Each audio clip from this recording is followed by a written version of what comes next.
দেখেন, আমরা যখন আন্দোলনের পরপরই ডক্টর ইউনূস একটা গভর্নমেন্ট ছিল, তার কাছে আমাদের যত জুলাই আহত নিহত সব কিন্তু ওনার কাছেই ছিল। এই যে এনসিপি জামাত যারাই আছে, এই জুলাইটাকে কুক্ষিগত করে ওরা কোটি কোটি টাকার মালিক হয়ে গেছে।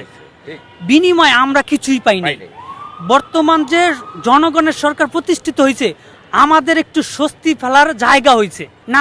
ওনাদেরকে আমাদের মাথা বিক্রি করে ওরা অনেক কিছু করছে, কিন্তু বিনিময় আমাদের জন্য কিছু করে না। বিনিময় আমাদের, যেমন কি দেখেন, আমি এখনো হাঁটতে পারি না, আমার ক্যাটাগরিটা করছে সি। শুধু আমি বিএনপির পলিটিক্স করি বিদয়, আমি বিএনপি করি। আমি তো ভাই বিএনপির পলিটিক্স করা অন্য কোথাও যাবে না, তাই বলে যে আমার যে সি ক্যাটাগরি করবো, বিষয়টা তো এরকম হইতে পারে না। এটা তাহলে আমার জন্য বৈষম্য করা হয়েছে না? আমরা বৈষম্যের বিরুদ্ধে আন্দোলন করছি, তাহলে আমার লিগে কেন বৈষম্য করা হইলো? যোদ্ধাদের একটা কথা শুনলে মানুষ ধিক্কার জানায় বা একটা গালি শব্দ হয়ে গেছে, কিন্তু এটা হয়েছে কাদের জন্য জানেন? এই এনসিপি নামক কিছু নেতাদের কারণে। তারা এই জুলাইকে অপব্যবহার করছে এবং আপনারা জানেন যে তারা ক্ষমতার আসনে এমপিও হয়েছে এখন বর্তমান সময়। আমাদের যে আন্দোলন হয়েছিল সেটা সম্পূর্ণ বৈষম্যের বিরুদ্ধে আন্দোলন হয়েছে, কোঠার বিরুদ্ধে। তারা, আপনারা তো বর্তমান প্রেক্ষাপটে দেখতেই আছেন যে তারা ক্ষমতা চায়, তারা আসন চায়, তারা মেয়র হইতে চায়। এখন দেখেন আমাদের যে জুলাই যোদ্ধা ভাইয়েরা যারা অঙ্গহানি হয়েছে, জীবন দিয়েছে, তারা কি চায়? যেই প্রতিনিধি আমরা করেছিলাম তারা আমাদের হয়ে কাজ করে নাই, এবং যে অন্তর্বর্তীকালীন সরকার ছিল, আমি বলতে চাই সেটা একটা ব্যর্থ সরকার ছিল। সেই সরকার আমলে এই জুলাই যোদ্ধাদের জন্য তেমন কিছু করতে পারেনি। আপনারা জানেন যে ইন্টারিম গভর্নমেন্টের সময় আমাদের এই যে এবিসি 3 ক্যাটাগরিতে আমাদের ভাতা দিত, এবং আমরা আরও অনেক ফ্যাসিলিটি পাওয়ার কথা ছিল যেটা আমরা পাই না। যেমন ধরেন আমাদের জুলাই যোদ্ধা কার্ড আছে, সেই কার্ড নিয়ে আমরা হসপিটালে গেলে ভালোভাবে ট্রিটমেন্ট পাই না।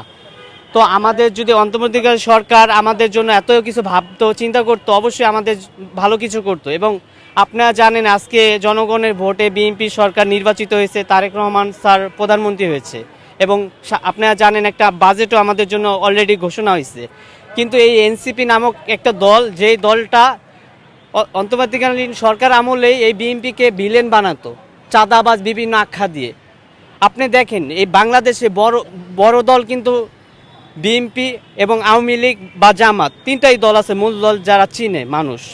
তো আপনারা দেখেন যে ইন্টারিম গভর্নমেন্টের সময় যে সরকার দেশের জন্য, এই বিএনপি সরকার 17 বছর নির্যাতিত হয়েছে, কিন্তু এই এনসিপি নামক যারা বিস্ফোরা আছে তারা কিন্তু বারবার চাঁদাবাজ এবং বিভিন্নভাবে আখ্যায়িত করে মানে সরকারকে অন্যদিকে ধাবিত করছে।